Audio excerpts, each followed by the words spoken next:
Ayman Khan here for Seconds Out with Esham Boxing, Shane Watson. Shane, good to see you here. There's a challenge in the midst for Sol Dacres this weekend, but one he's maybe expected to come through. How are you assessing Sol's career so far? Yeah, the reason why he said the challenge, by the way, is because he's got a challenge jump on, and I went on the challenge, which is a thing events they put together for young people. To be honest, I don't actually know what it was for because I actually didn't turn up to any of them, but it was cool. So big up the challenge. But yeah, Sol Dacres has got a different kind of challenge on the this weekend. He's fighting a southpaw with short notice, but the southpaw was already in camp for another fight. Who had a close fight with avenge who famously knocked out Wilder in the amateurs. So I'm expecting a tough test because he's never even sparred a southpaw as a pro, let alone fighting one. So there's a lot of tests. So he's a big guy as well. And as he said on stage, it's all or nothing for him. It's a massive opportunity. So it's almost like his world title fight. So naturally, that's going to give him an extra 25%. So but I believe Sol is one of the best heavyweights in the United Kingdom, and will go on to show that he's one of the best heavyweights in the world. And if he is, he should be beating Chris Thompson and not just beating him and beating him well. I feel like Sol isn't being as spoken about as maybe other heavyweights, which in a sense might be quite good because he gets to fly under the radar without any expectation and get to where he needs to get to, without that criticism. Do you feel that Sol, is flying under the radar from the boxing public and, has that ability to get to the top? Yeah, I mean, I don't think it's a good thing because, you need people to earn, and in order to get opportunities and earn money, you need people to be talking about you. I think his profile's gone up significantly since the Robert Ismay fight, because obviously Robert Ismay spoke a lot, and not just that, Sol knocked him out in 2 rounds, which is always impressive for a title as well.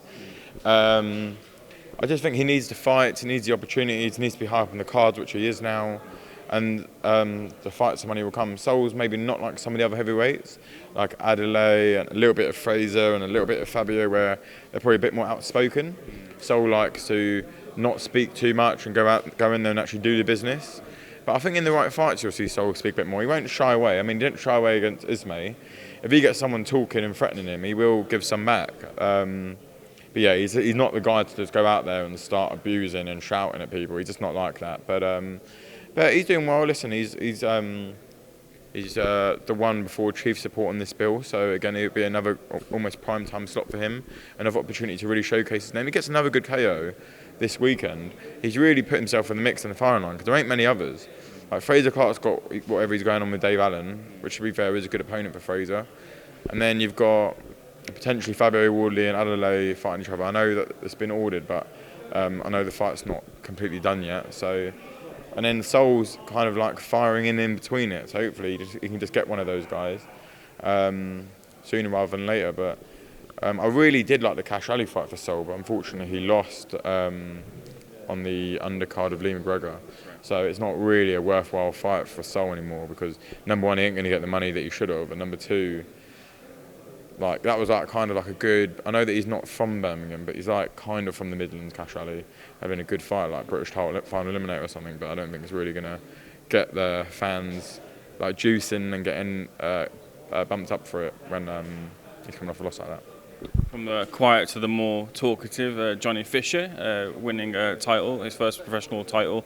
Look, Johnny Fisher is by no means a gimmick at all, but there were people doubting him online because of some of the aspects outside the ring that he brings in that's part of his personality, which myself I personally like. But this is one of those things where he's won the title now. There can be no doubts about his ability. There's no doubt that obviously he's raw. He's got a lot of potential, but he's not a gimmick anymore. He trained so hard, and it used to frustrate me the way people spoke about him. He trained so hard, puts himself in hard situations, sparring the best guys in the world all the time. He never complains, he never moans, he gets on with it. At the end of the day, he's not doing interviews saying he's ready to fight a prime Klitschko or fight Deontay Wilder. He's very honest to where he's at. He's improving rapidly. He got a very good win on the weekend against a guy who had a very, very close fight with Jamie TKV, who's a GB heavyweight. He's been boxing for a number of years. Johnny's not only gone in and won well, knocking him out and dropped him, which should have been, they should have been a count in the 4th round as well. Give the guy credit, man. He doesn't have to be fighting these guys. He doesn't have to be pushing himself all the time, but he does because he wants to be a world champion. He first and foremost wants to be a British champion, and he's doing anything he can to get there. He takes himself to Vegas, sparring the best heavyweights in the world. He's taken himself all over the world. He goes to spar for, he goes to spar everyone. Doesn't even ask for any money. He goes there for free just to spar and learn. Like, give the guy some credit, man. And he's now taking hard fights. He'll be taking even harder fights moving forward. And he's backing himself. Like, people can talk rubbish and whatnot. What has he done to deserve rubbish? What? Because they are big on TikTok and because maybe they have a laugh outside of boxing. So what? That's the only way you get paid, is if you make a name for yourself. Like, I don't understand what people's problem is. I think it's just jealousy and whatnot. And with a big name, often comes criticism. So, but he's ticking all the boxes so far. I got some good experience in that fight, which is the most important thing. I genuinely been pissed off if he knocked out Armstrong in one round, to an extent. The whole point of bringing Harry Armstrong in as an opponent was to get rounds, was for it to be a bit competitive, and then for in the end, hopefully Johnny to get a win, and even more so, a KO win. So like, I actually ticked every box for me, because now moving forward, it makes it a lot easier to matchmake from him. Because we needed rounds desperately, and he needed experience. No, Johnny said, I think my colleague Danny Flexen spoke to him and said, would you have put your name forward as an opponent, replace an opponent for Joshua? And he said, look, I would have loved to, but it couldn't come from me because it would have been disrespectful. It might have had to come from my management, and there was a little bit of a talk about it. Was there any serious consideration of putting Johnny Fisher's name forward? Yeah, Johnny Fisher's name did get put forward, as well as Sol Dacres.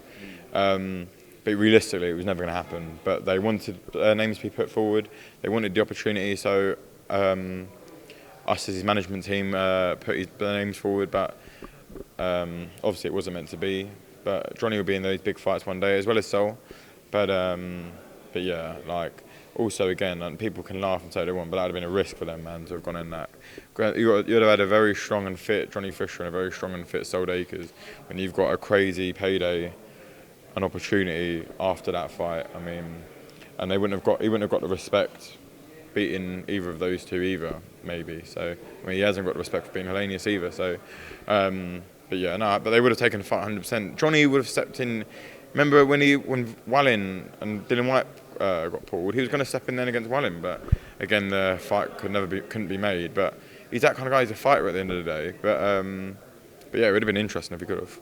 It'll be very interesting indeed. I want to talk about something that's very interesting too. That deadline passed, but the deadline is coming up now for Zhilei Zhang versus Joe Joyce, the rematch. Do you feel that the preparation has been made now for Joe Joyce to overcome and change the first result? Yeah, Joe Joyce, he's been unbelievable training camp. I only come back late last night. I'm a little bit jet lagged, but he's had an unbelievable training camp so far. There's still a lot to do because we've got 5 weeks left till fight night. So I'd be concerned if he was firing on all cylinders right now, but he is performing incredibly well, way better than the last camp already, and that's even talking at the end of the camp. But he's performing really well. He's listening to his team incredibly well. He's doing a really good job on his sparring partners, and they're bringing the best out of him as well, which is really good. And expect a completely different Joe Joyce on September 23rd. It's quite refreshing that sometimes in the aftermath of defeats, what will happen is a team or a fighter will abandon their coach, and Ismail Salas is obviously very experienced and look to keep the same coach. But were there any discussions about maybe moving Joe to somewhere else ahead of the rematch? Absolutely not. Do you know what? Like, people often when they lose, they evaluate. Well, we did evaluate everything actually. I'm not gonna lie, we did evaluate everything. But as a team, and that's with Salas involved. Like, he evaluated with us. We all went through the things that we went wrong. Salas told us what he went wrong, what he did wrong, what I did wrong, what strength and conditioning did wrong, everyone did wrong, and then you rectify those mistakes, which we are doing. It's not completed yet. We've got 5 more weeks of rectifying, but we're in a great place, and we were never ever thinking about not having Salas involved because number one, Joe, no one really knows Joe better than Salas, and Salas has done a million things right with Joe. The minute maybe he's not done something right doesn't then mean you get rid of them. It just means you rectify them and then you go again. Can I actually look at a lot on the line for Joe, and obviously you're planning from your perspective to get the win, but is it over for Joe if he doesn't get the win? It's not over for him at all, no, but I mean at elite world level against the big guys, it's going to be very hard to get him there again. Again, not impossible. Derek Joshua got world title shots after losing 13 times, or 12 times maybe. So no, it's definitely not over, but it's going to be very hard because Joe is 37.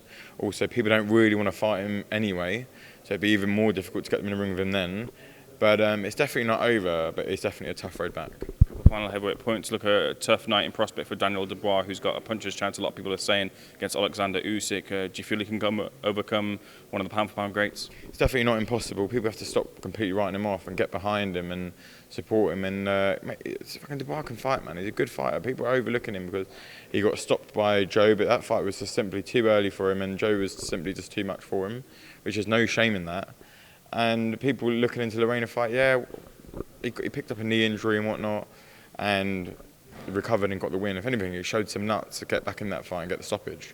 So people shouldn't be always write him off. Dubois is a world level fighter, and he definitely punches hard enough in either arm to knock anybody out, not just Usyk. Do I think he will? No, I don't, but he still does have a chance, yeah. What did you think of Anthony Joshua's performance against Robert Helenius? A lot of criticism, a lot of audible boos in the arena heading into what was the 7th round. Great KO in the end, though. Yeah, great finish. Hopefully it gives AJ some confidence to fire the right hand moving forward. He's going to need it if he's fighting Wilder. Did you pick him against Wilder? It's a hard fight stylistically for him, man. It really is a hard fight. Unless he is mentally very, very strong, which has been questionable in recent times, and he completely backs and believes in himself, then maybe he could get to Wilder. I don't know what his game plan is going to be going into that fight, but I think he could really do with one more warm-up. But it's hard for him to have warm-up because when you're fighting at world level, you can't fight anyone that's not world level, really, and that's always a risk. Jay, we'll leave that there. Thanks for being SecondsOut. Much appreciated.